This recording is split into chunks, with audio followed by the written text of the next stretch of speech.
அண்ணா PR மாதிரி படிச்சு காமிக்கிறேன் பாருங்க. ஓகே பேசி நடிங்க.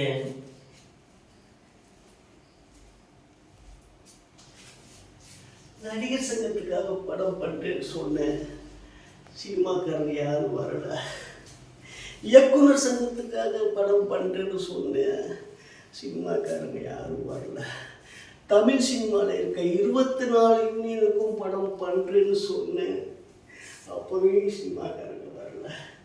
தற்கொலை செஞ்சு கொண்ட விவசாயிகளுக்காக படம் பண்ணுறேன்னு சொன்னேன், அப்போ கூட இந்த சினிமாக்காரங்க வரல சார்.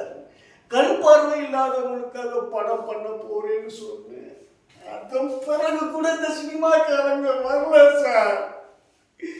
இந்திய சினிமாவில் 100 பங்கு தரேன்னு சொன்னப்ப மட்டும் இந்த சினிமாக்காரங்க வர்றாங்களே, ஏன் ஏன்? இந்திய சினிமாவில் சம்பாதிச்ச 100 கோடி 200 கோடி அந்த ஆணவம் கொடுத்ததா இங்க இந்திய சினிமாவில் இருக்க 7 மக்கள் கொடுத்த